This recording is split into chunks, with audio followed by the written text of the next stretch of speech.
하나님의 은혜와 평강이 오늘 이 자리에 모여서 예배드리는 저와 여러분 삶에 부어지고 채워질 수 있기를 주님의 이름으로 축복합니다. 하나님께서 야곱의 가정에 개입하심으로 인하여서 그 가정에는 변화가 일어나기 시작합니다. 우리가 지난주부터 그 가정의 변화가 어떻게 일어나는지를 보게 되었는데요.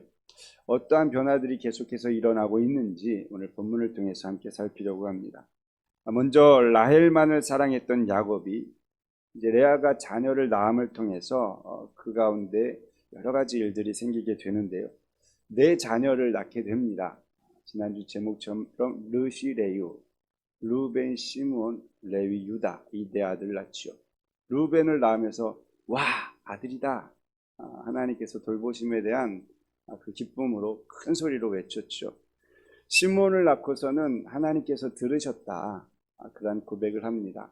레위를 낳고는 이제 내가 누구와 사랑하는 야곱과 가까워진다, 연합한다 라는 그 고백을 합니다. 그리고 마지막 유다를 낳고는 하나님을 찬송하리로다. 내가 지금 이 상황에서 찬송밖에는 더 할 것이 없구나. 그러면서 하나님을 찬양했던 것을 봅니다. 그런데 제가 한번 질문을 드려볼게요. 여러분 이 네 아들을 낳는데 이 네 아들의 터울이 어떻게 되는지 아십니까?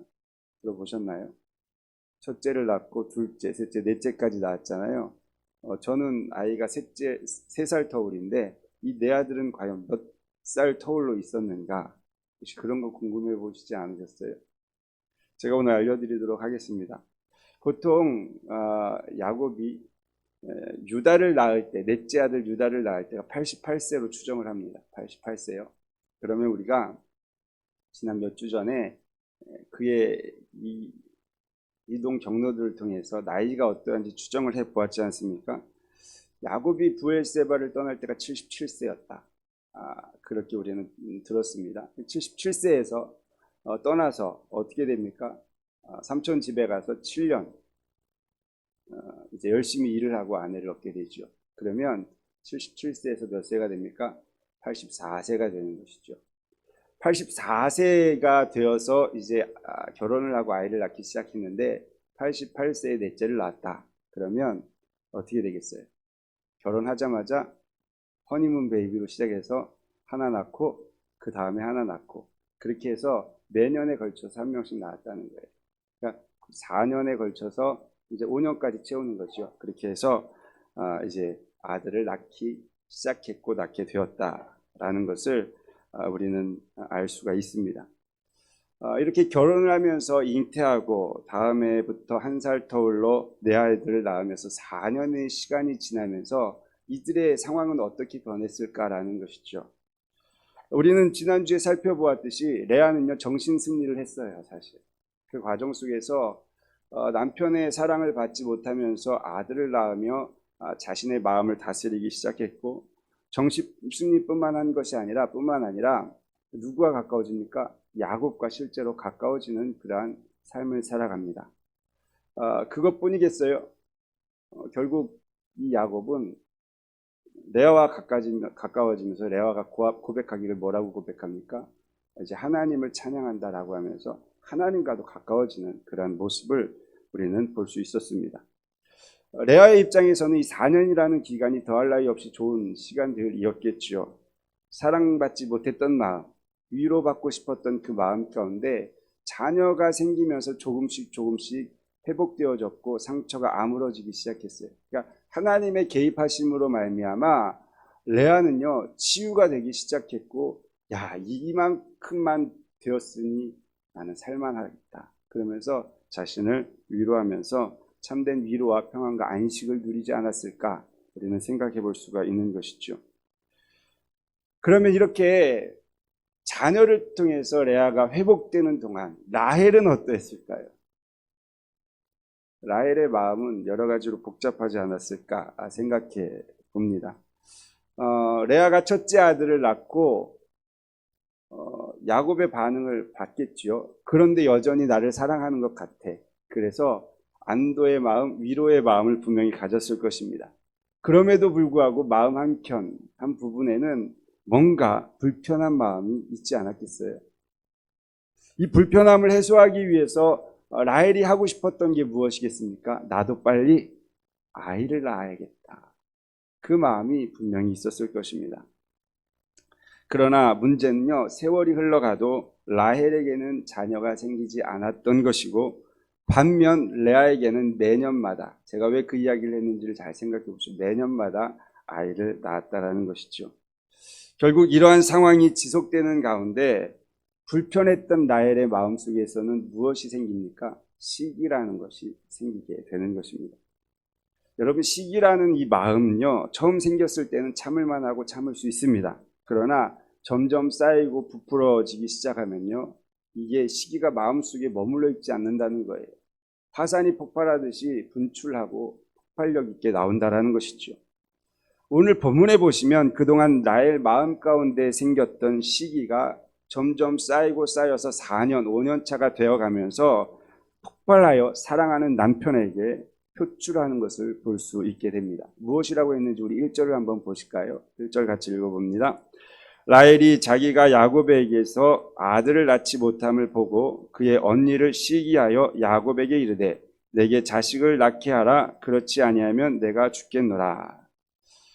쉽게 표현하자면 나도 아이 좀 낳게 해주십시오. 그렇지 않으면 죽어버리겠습니다. 아주 극단적인 표현을 사용한 것입니다. 마음 가운데 시기로 차있던 그 마음이 분출되어서 야곱에게 거의 협박하듯이 이야기를 한 것이죠. 여러분, 이 라헬이 얼마나 속이 상했으면, 얼마나 답답했으면 나를 사랑해주고 나만 바라봐주던 그 남편에게 아이를 나에게도 낳게 해주십시오. 안 그러면 나 죽어버리겠습니다. 그렇게 표현을 했을까요?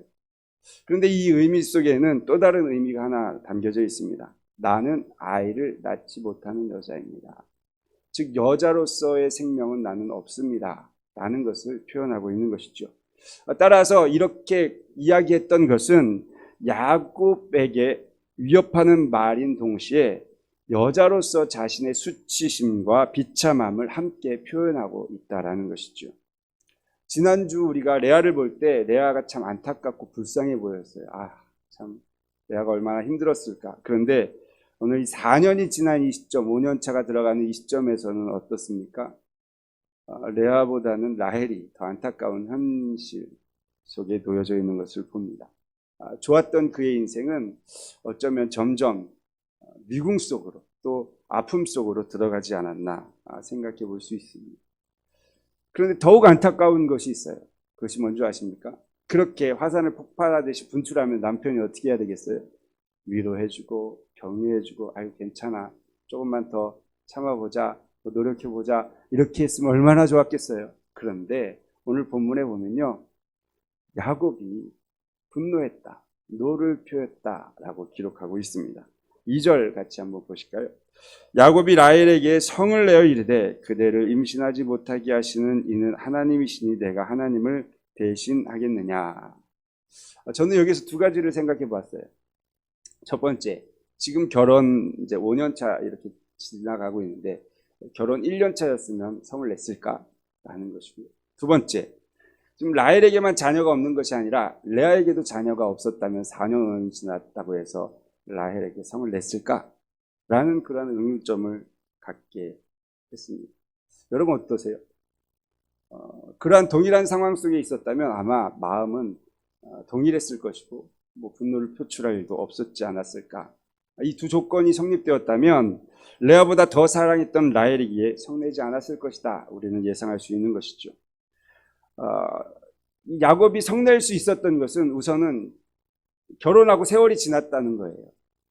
우리말로 표현하자면 결혼하고 권태기가 이들에게도 나타나지 않았을까라는 생각은 우리가 충분히 해볼 수가 있는 것이죠.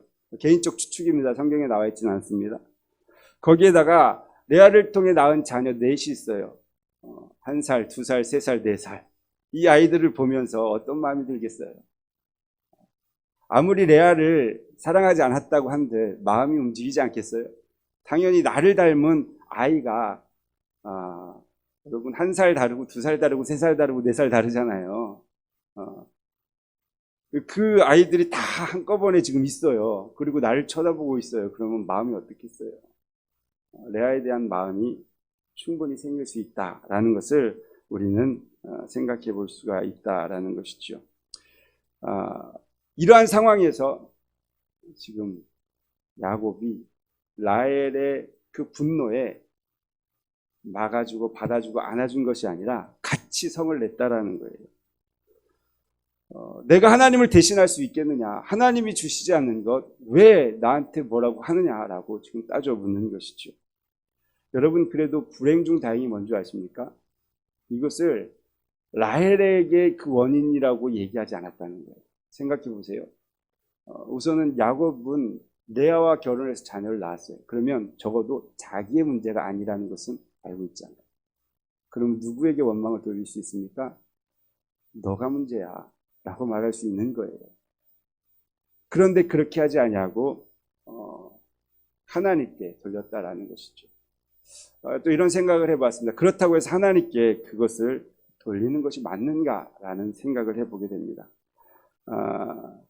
아무튼 중요한 것은 여기에서 우리가 깨닫는 것, 분명히 야곱과 레아, 라헬의 마음은 조금씩 다 달라졌다라는 것이죠. 야곱과 라헬의 관계가 1년차 때와 같지는 않았다라는 것을 우리는 생각해 볼 수가 있는 대목입니다. 우리 여기에서 한번 시기라는 것을 한번 생각해 보려고 합니다. 시기. 자, 오늘 본문에는 레아가 시기하여서 그렇게 일을 진행해 가는 것을 볼 수가 있는데요. 시기라는 것은 셈을 내는 것으로 비교에서부터 시작이 됩니다. 나의 처지와 상대방의 상황을 보고 비교할 때 나타나는 것이 셈이죠. 그래서 1절에 보시면 이렇게 표현해 주고 있어요. 라헬이 자기가 야곱에게 아들을 낳지 못함을 보고, 이 보고에다가 우리는 집중을 하셔야 돼요. 보고. 내가 자녀를 낳지 못함을 봤다는 것은 뭘 봤다는 거예요? 자녀를 넷이나 낳았던 언니도 봤다는 이야기지요. 따라서 우리는 무엇을 어떠한 마음으로 보느냐가 참 중요하다라는 사실을 깨닫습니다. 성경은 시기에 대한 이야기가 참 많이 기록되어져 있습니다. 그중 야곱의 아버지 이삭의 이야기 속에서도 시기의 내용이 나와 있죠.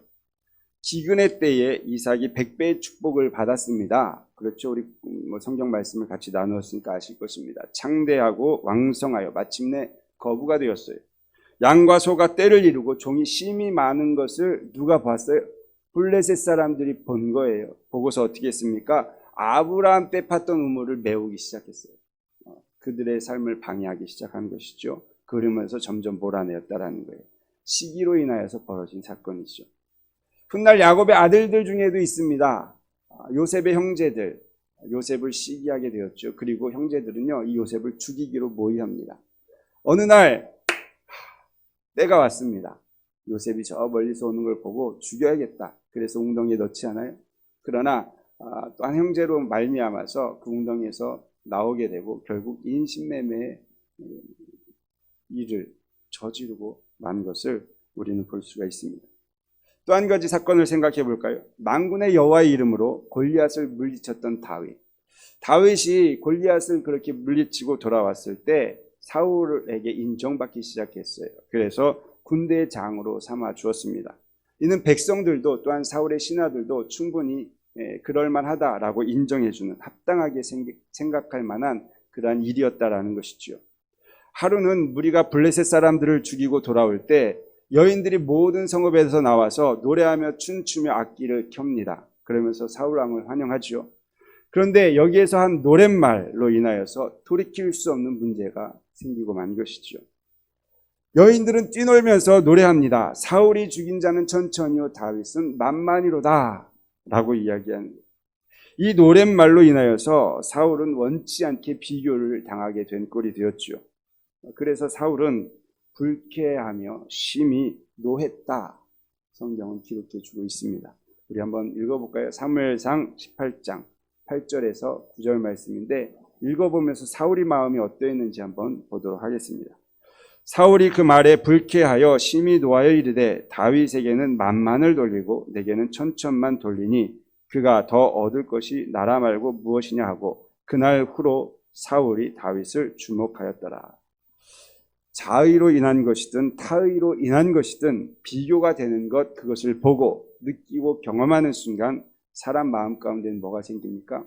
시기하는 마음이 생기더라라는 거예요. 그리고 그 시기는 결국 분노를 유발하게 된다는 것이죠. 이것의 최악의 사건이요, 가인과 아벨 사건이에요.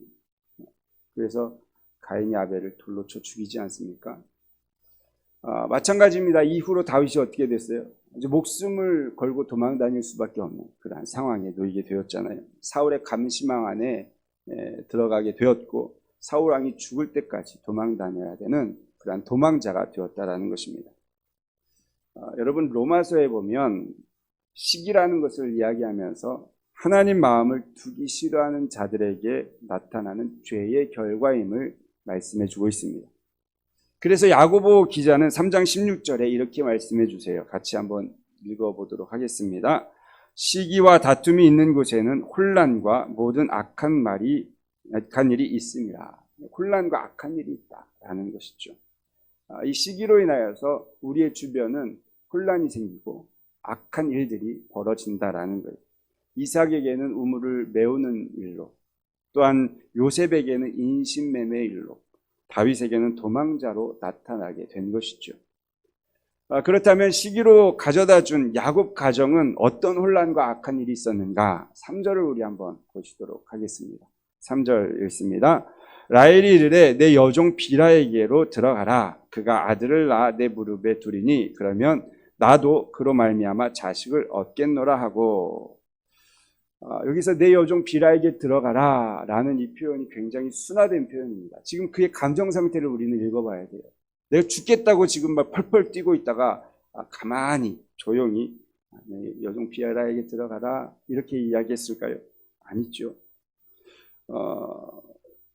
아주 강한 어조로 강요하는 듯이 이야기했을 것입니다. 그래서 당시 상황에 맞게 의역을 하자면 성을 내면서 이렇게 말하는 것이죠. 다른 말 할 것 없이 여기 내 여종 비라에게 들어가십시오. 잔말 말고 여종 비라에게 들어가서 내 아이 빨리 낳아주십시오 라고 강하게 요청하고 있는 것입니다. 시기로 인하여서 라헬에게 생긴 목적은요, 뭐 이런 화목이 이것이 중요한 게 아니라 빨리 내 자녀가 필요했다라는 것을 기록하고 있는 것이죠. 그러니 그 자녀를 낳는 데에만 몰두한 거예요. 자기가 안 되니까 결국 누구를요? 내 여종 비라를 통해서 지금까지 있었던 수치 모든 것들을 다 해소시키겠다라는 인간적인 생각이시죠. 당시 고대 중근동 지방에서는 여주인이 아이를 갖지 못할 때 여종을 통해서 아이를 낳을 때 그 주인에게 자녀로 상속할 수 있도록 해주는 그러한 관습이 있었습니다. 그래서 어쩌면 일반적으로 생각할 때는 당연했던 모습일지 모르겠습니다. 하지만 문제는 무엇입니까? 하나님을 믿는 자로서 인간적인 수단을 통해서 자신의 문제를 회복하려고 했다라는 것입니다. 여러분, 세상 사람들은 인간적인 방법을 써도 하나님의 사람은 어떻게 해야 됩니까? 똑같이 인간적인 방법을 쓰는 것이 아니라 하나님이 원하시는 것이 무엇이고 하나님의 뜻이 무엇인지를 궁금해하고 그것을 이루어가는 것이 다른 것이죠. 그러나 믿음의 사람, 하나님을 신뢰하는 사람이라면서도 하나님의 긍휼을 구하지 않고 인간적 방법과 생각으로 당장에 있는 이 문제를 표면적으로 해결하려고 노력했다라는 것입니다. 사랑하는 성도 여러분, 우리가 살아가는 삶의 현장은요, 시기가 얼마나 많은지 모릅니다.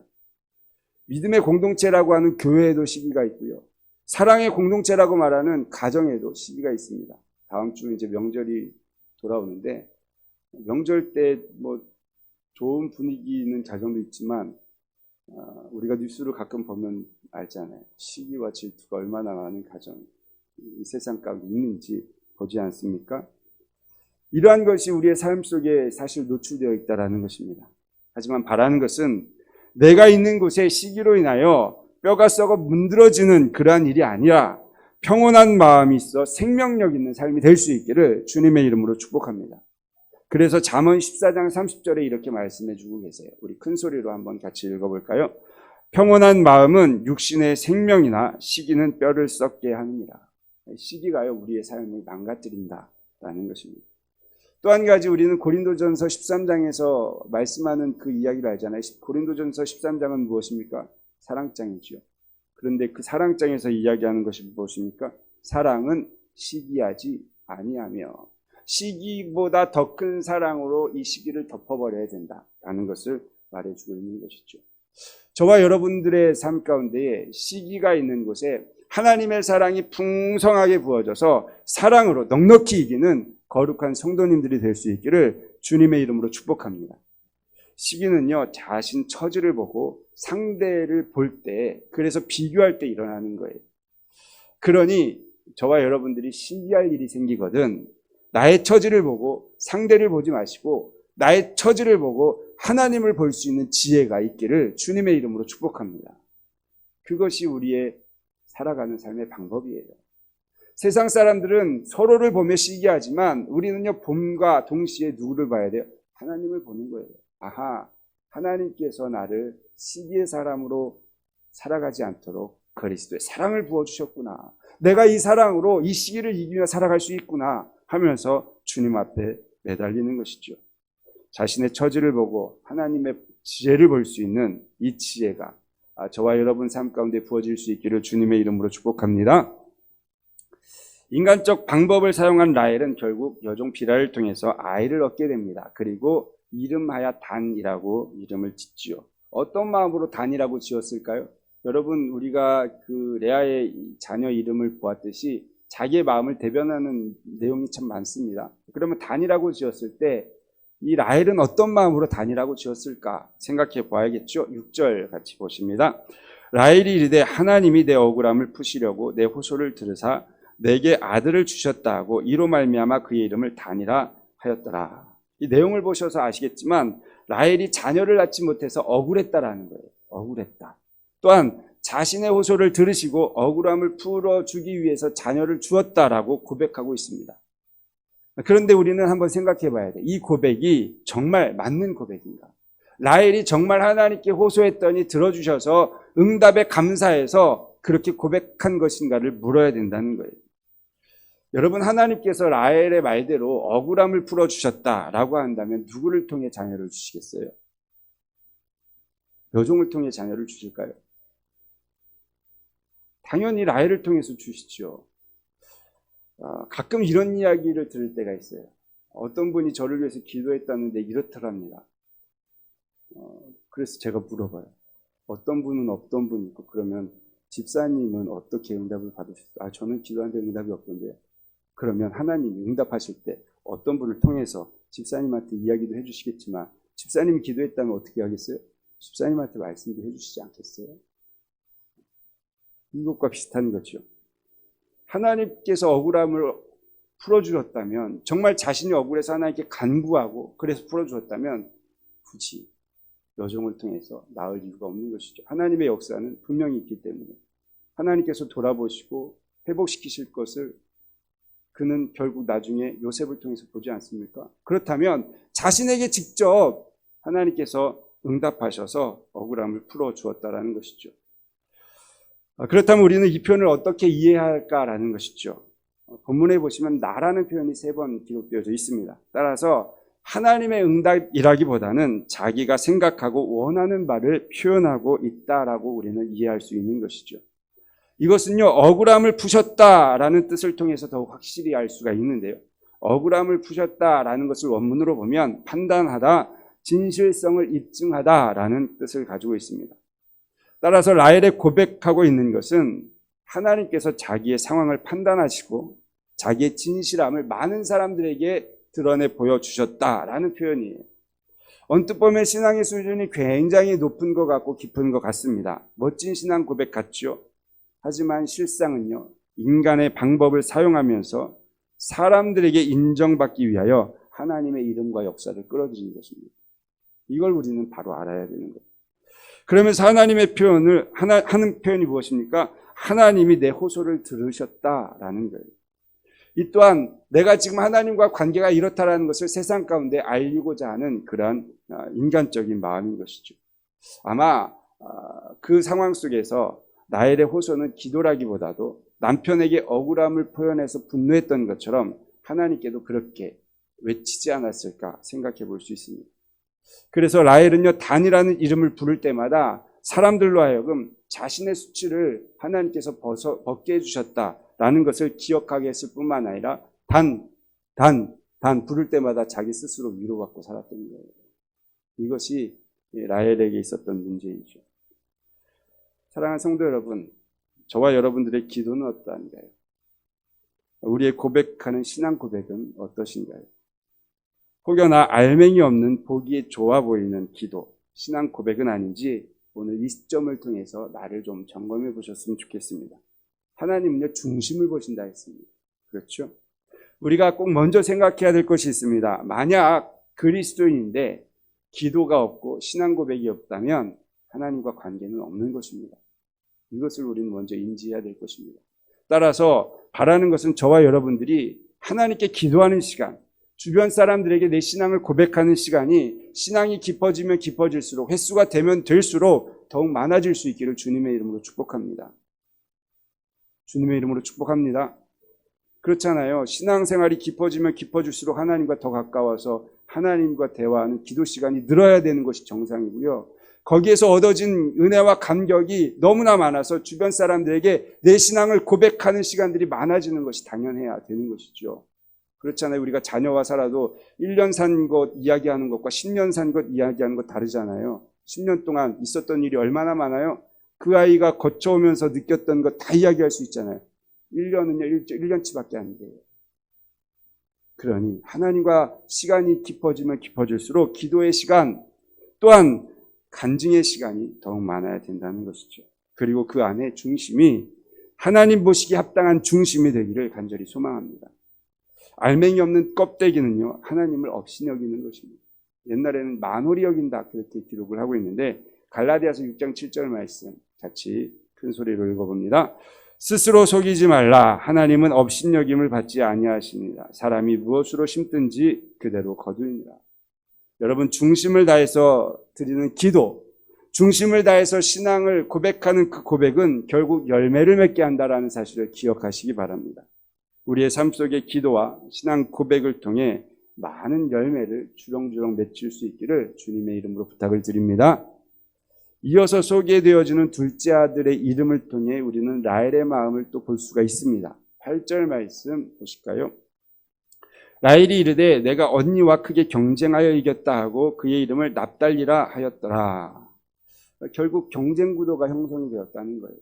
경쟁이라는 이 단어는요, 격투하다, 뒤틀리다. 진짜 격투하여서, 특히 여기에서는 이제 극심하게 뒤틀린 감정으로 싸웠다, 그래서 이겼다라는 표현입니다. 여러분, 이 세상은요, 경쟁 사회죠. 그래서 누군가를 짓밟아야지만 내가 올라갈 수 있는 그러한 세상입니다. 그래서 나를 나타내기 위해서 누군가는 잠식되어져야 돼요. 이게 너무 참 안타까운 사회인 것이죠.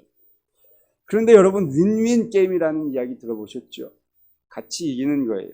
경쟁 관계에 놓인 쌍방이 모두 이기는 게임이 윈윈 게임입니다. 그렇기 위해서 필요한 것이 있습니다. 너와 나의 대치 관계가 아니라 너와 나는 함께라는 공동체 의식이에요. 여러분, 하나님의 나라는 함께하는 나라입니다. 그래서 그리스도와 함께 지어져 가는 것이죠. 이사야 11장에 보면 하나님의 나라, 즉 평화의 나라에 대해서 소개하면서 이리가 어린 양과 함께라는 표현을 씁니다. 표범이 어린 염소와 함께 눕는다 합니다. 송아지와 어린 사자와 살찐 짐승이 함께 있다라는, 암소와 곰이 함께 먹는다. 사자가 소처럼 풀을 뜯는다. 무슨 이야기예요? 경쟁 구도가 아닙니다. 약육 강식도 아닙니다. 함께하는 평화로운 나라라는 것이죠. 여러분, 예수님은 이 땅에 무엇하러 오셨어요? 평화의 왕으로 오셨죠. 그리고 평화를 위해 싸우셨습니다. 악한 통치자들, 권세자들을 꺾으셨다라는 것이죠. 그래서 평화의 하나님께서 사탄을 그리스도의 발 아래 상하게 하셨다. 로마서는 그렇게 기록해 주고 있습니다. 그러하기에 우리 그리스도인들은요, 혈과 육의 싸움이 아닌 것이죠. 영적 전쟁 속에 있는 것입니다. 사랑하는 성도 여러분, 우리 안에 죄의 결과물인 시기와 다툼이 없기를 소망합니다. 오직 그리스도 예수 안에서 사랑과 평화만이 넘칠 수 있기를 주님의 이름으로 축복합니다. 세상은 사랑이 없고 평화가 없고 시기와 다툼이 있을지라도 우리가 가는 자리에는요, 그 시기가 물러가고 사랑이 넘치는, 다툼이 물러가고 평화가 넘치는 그러한 세상을 만드는 그리스도인 될 수 있기를 주님의 이름으로 축복합니다. 말씀을 정리하겠습니다. 잘 들어보십시오. 시기와 다툼은 나의 이유를 설명하려 할 때 나타나는 분노입니다. 나 중심이라는 것. 하지만 사랑과 평화는요, 너의 이유를 인정할 때 생기는 것. 너를 바라보며 너를 존중해 줄 때 생기는 것이 평화라는 것이죠. 그래서 여러분, 다른 사람이 잘 되면 시기하지 마시고 함께 기뻐하고 축복해 줄 수 있는 아버지의 마음이 저와 여러분 가운데 있기를 소망하고, 다른 사람이 어려움을 겪을 때 속으로 내 그럴 줄 알았다, 뭐 그러실 분은 없겠지만 그러지 마시고, 물론 그렇지 않을 거라고 저는 믿습니다. 그럴 때 함께 아파하고 함께 기도해 줄 수 있는 공동체, 우리 신흥 공동체가 그렇게 사랑과 평화가 넘친다면 이 지역에서도 그 사명을 감당할 수 있지 않겠어요? 먼저 우리 안에 그러한 사랑과 화평, 우리 가정 안에도, 우리 교회 안에도, 이 동구 지역 안에도 우리를 통해서 하나님의 나라가 세워지고 함께하는 그 아름다움이 땅 가운데 선포되어질 수 있기를 주님의 이름으로 축복합니다.